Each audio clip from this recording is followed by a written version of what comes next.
What's up, people? I am back for another video. Today I'm doing two videos. This is a video I was supposed to do the other day. I'm reviewing Dragged Across Concrete. I actually first heard about this film because Screen Rant decided to do an article bitching about Mel Gibson and this specific movie. So it gave me I was interested in checking it out, and I had never seen it. I think I had heard of it when it came out, but I just never watched it. But it's a crime thriller about um, two police detectives. Basically, they got caught for police brutality, so they're desperate for money, so they decided to rob a thief. Essentially, that's like what the movie is about. And the plot, and it's like with both, you understand their motives. Like with with uh with Brett Richmond, which is that's Mel Gibson's character. He wants to move his family out, basically a really bad neighborhood, because like where his daughter goes to, where his daughter walks to, basically she gets pretty much attacked every day. Um, and his partner Lurisetti, which is Vince Vaughn, who I'll admit, when I first saw that he was in, I'm like, I don't know if I could take Vince Vaughn seriously, but I thought Vince Vaughn does a good job in this movie. Um, he wants to get money for his wife, so he gets he because both get fired for a video of surfacing of them stopping a drug dealer, but it looked like police brutality, so they end up getting suspended. So a businessman named Friedrich basically recruit him and Richmond to rob a professional thief, and pretty much that's the film. While this is going on, you got a bunch of robberies going on, caused by a gang called the Black Gloves and the Gray Gloves. And yeah, the robbery scenes are they're pretty intense. Like you just see them get shot with no problem. The movie is kind of slow. Like I'll tell you, if there's not necessarily negative, but I will tell you, it is definitely a slow one. It's not like a straight up action flick like what you would think. It's very much a slow burn. Um, it's more about good storytelling. So I think for me it works, but I can understand some people saying it could be boring. But when you do get to the action part, it gets pretty intense. So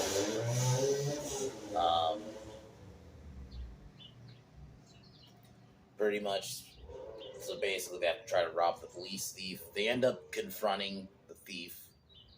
Um,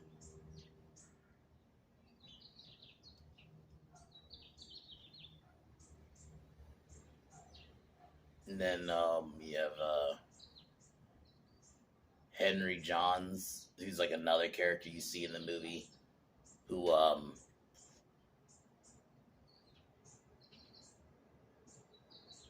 because yeah, his partner ends up getting killed. It's a long story, so I'm just gonna kind of get into the plot of it kind of right away. But yeah, the movie itself is kind of long, so I'll definitely tell you, you gotta it's definitely so it's a little slow, but I definitely liked it. I liked how intense it was. You can understand this is how you do police corrupt movies without making it beating in your head like cops are bad. This is how you do it. So yeah, definitely. I don't know if I'm gonna go out of my way to watch this one again soon, but definitely is a good one. So next then later tonight, I will be doing reviewing Renfield, which I watched last night, and I gotta say, man, that movie I wasn't expecting it to be that good. So I'll be talking about that one later tonight. Spoilers, of course, and then I guess I'll start with what I got planned this week. Tomorrow, for sure tomorrow, I'm gonna list my favorite movies from 1981. I think it's about six so far. I'll see if I can come up with more, but for right now it's six. Tuesday, for sure, Man with the Golden Gun.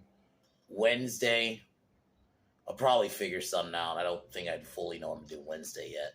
Thursday will be Taken 3, and then Friday will be Hills Have Eyes 2.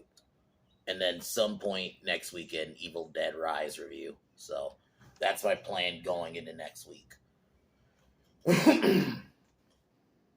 But other than that, let's get started on Dragged Across. If I were to give it out of 10, I'd give it like a 7 out of 10. It's a good movie. Definitely not one of Mel's top movies, but it's a pretty good one. But anyway, Cheers.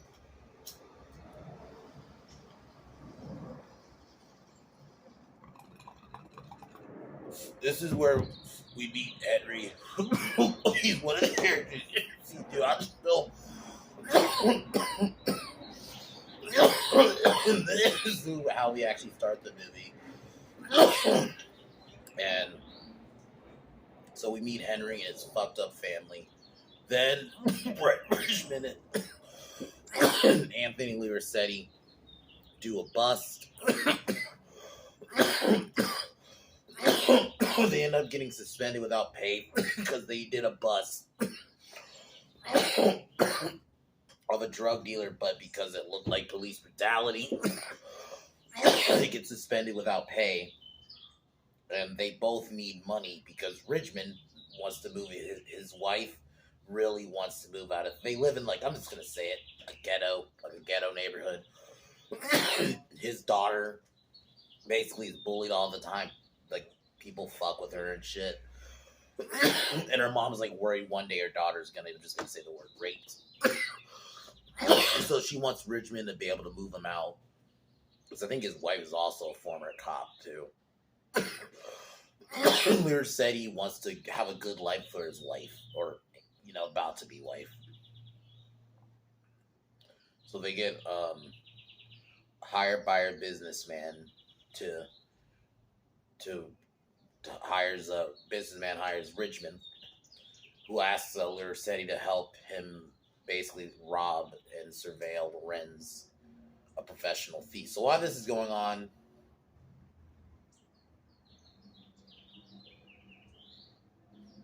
because there's like a series of robberies going on, caused because Henry and Biscuit are hired as getaway drivers for a bunch of robberies that are happening. There's one scene. This is like in the beginning of the movie where there's like a robbery at like a liquor store, kind of look like, and they end up shooting the clerk and then a customer. Like, they don't hold back on the violence when you do see it. It's not, but I'll say it, it's not an action fest. It's not like a Lethal Weapon. So a bank employee. So this is a bit later in the movie. So, and I actually like that they give her own little thing before she's about to in the robbery, because initially she's basically homesick because she just had a baby, so she was on paternity leave, so she didn't want to leave her baby, and she was scared. So they even like did that, and luckily it wasn't too long though. Like, they didn't make it like a whole fucking 20-minute sequence. It was like 5 minutes. You just get to see what she's feeling, and then she goes to work. And that day is when that bank got robbed, and they were warned by the robbers basically like to not move. And I think her one of her fellow employees try to push that button that they usually push in these movies and rob it, to call the police. The guy saw, and I guess they assumed it was her, so they shot her like cold. Like, it was cold, man. Like, it was like she was there 1 minute, not anymore, and like her fingers got shot off. It was like pretty brutal. Like, so they don't hold back in this movie in terms of the violence, and I mean, it's like you kind of get why. Well, I'll say this: the only negative a little bit is that it does at times feel like two movies, because Henry's arc with the whole Vogelmans and the robbery is kind of like a secondary plot to Richmond and Lurisetti's story a little bit. That's the only thing. It doesn't feel fully cohesive at times. That's why I only gave it like a 7. I think that's the only issue I have. But overall, it's still a decent movie. And like, if there are two different movies, I still say two decent movies.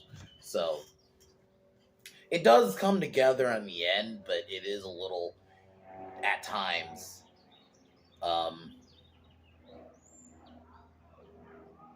so they take a hostage, and this is where we do kind of get a bit of cohesion, because we have a chase between Lurisetti and Richmond and the robbers. Um,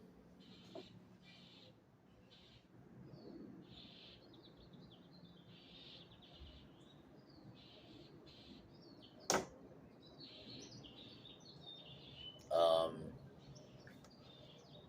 So Biscuit doesn't tell them about not Biscuit.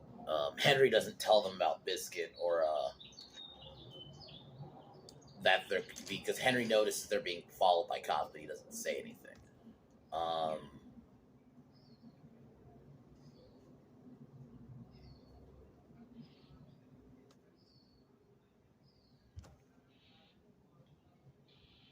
um, so we get a fight kind of between Ridgman and I really like the chemistry between Vince Vaughn and Mel Gibson. I thought Vince Vaughn actually pulls it off in this. So Vince Vaughn, so yeah, him and Ridgman and Liricetti kind of a bit of an argument because Liricetti doesn't happy that he didn't that Ridgman didn't intervene soon enough. He then proposes to his girlfriend. Um, cool. Um,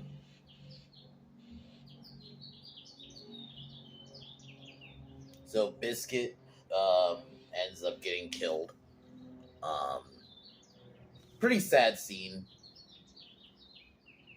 Well, and yeah, Biscuit's played by Michael Jai White. I'm like, I knew I recognized him. Is that Michael Jai White? I thought he was pretty good in this too. I kind of wanted more of him a little bit, but I understand this is more of about Henry and Henry a little bit, but and Ridgman and Veers and Luricetti. So I understand like you kind of can't have multiple characters. It's not an ensemble movie. This is technically more Mel. I would still say more a Mel Gibson movie. So slash Henry movie. You want to say like the two kind of focused characters? I'd say those two.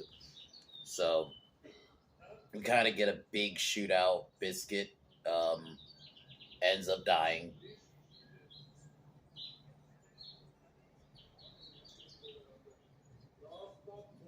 So Ridgman and Liricetti arrive. We get a big shootout. Um, and pretty much everyone. Um, Cheryl escapes. Liricetti ends up getting shot. Pretty sad. I'll admit his death was kind of sad. Like, because it's like he just proposed. Um, Ridgman ends up killing Liricetti's shooter, then kills another guy. Um,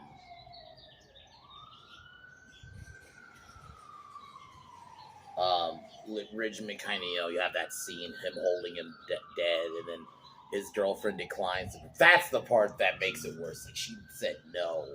It's like, man. So after that, Henry confronts. So Grey Gloves gets killed. Then Henry confronts.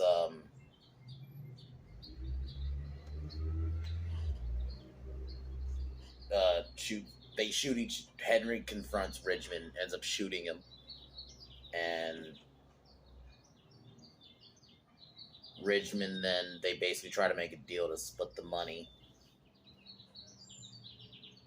but they end up shooting each other, and this is where I think Ridgman dies, unfortunately, but um, Henry does agree to Ridgman's like basically wants to bury Liricetti and basically take care of his family.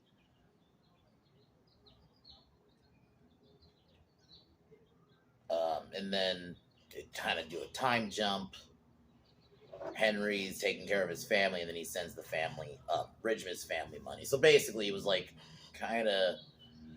It's not the greatest movie. It's definitely a slow one. I can understand it at this point if you tuned out. I liked it. It's an interesting premise. It's like these cops are so fucking desperate that they want to do this, and I do think at times it does feel like two different stories going on. I think that's probably the only negative I really have, but I still really liked it. I liked the tone of the movie. I'm very into like, if well done anyway, like noir cop movies, and I thought they did it right. And you understand their motives, and I thought Ridgman and Liricetti's death are pretty like sad, especially Liricetti's. I thought it was pretty sad. The violence when there was intense. It's not a big action sequence movie for sure. Like it's not like a bunch of action. So, but they don't hold back, and I thought the Gray Gloves and Black Gloves they were cool. villains. Vogelman was a decent villain. And I really thought the chemistry between Vince Vaughn and Mel Gibson was there. So at least you could believe that they had been partners for forever. So I think they pulled that off. So it's definitely, this is not going to be one I'm going to rush to watch again, but I definitely watch it again though. I enjoyed it for what it is. So I'll give it a 7. Not Mel's best, but definitely a decent one. I don't know why Screen Rant got mad about it. I don't see this film glorifying police brutality. If anything, it's your standard police story. And if anything, it's not even about them being cops. Like, yeah, the police brutality thing in the beginning, but more they're because they're suspended without pay. They're willing to do anything to get money, even that, which ends up taking their lives. I think that's more the point of the movie, not necessarily the whole. Anyway, it's a decent movie. I fuck people who got offended at this. This movie's not even offensive. I'm gonna do a video about this. Maybe I'll do that video on Wednesday.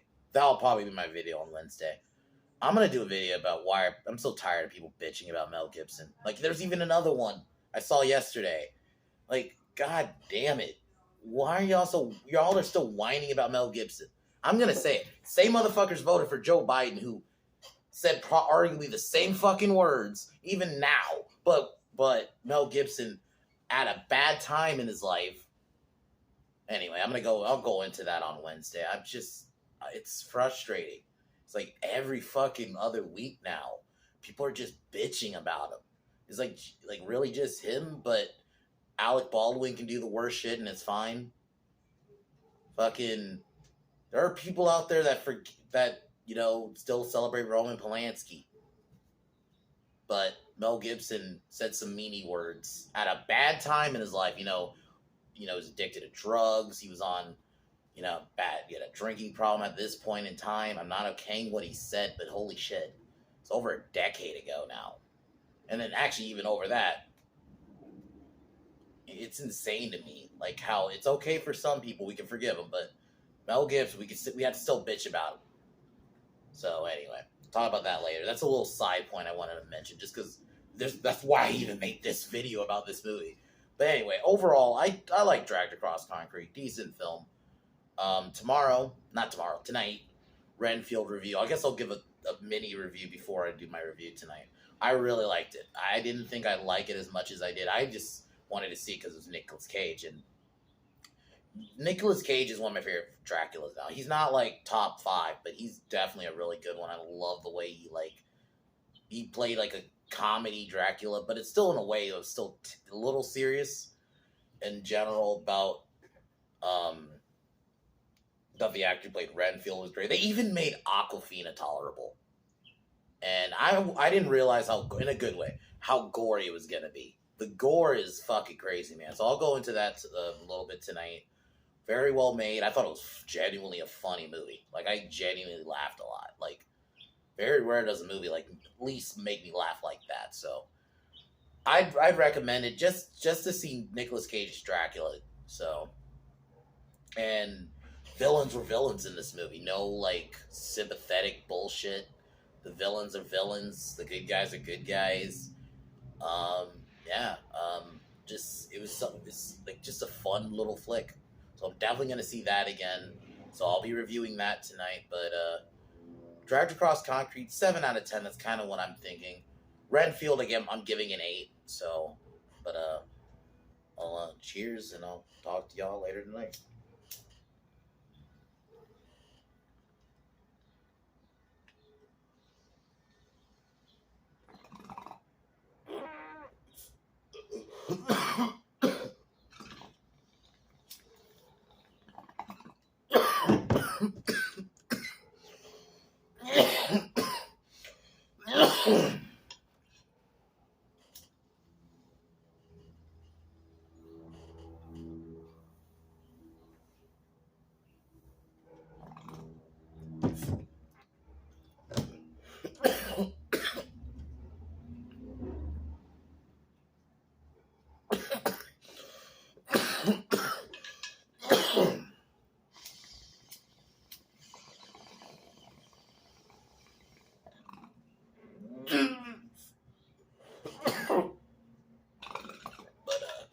As usual. Fuck Joe Biden. Talk to y'all later tonight. Peace.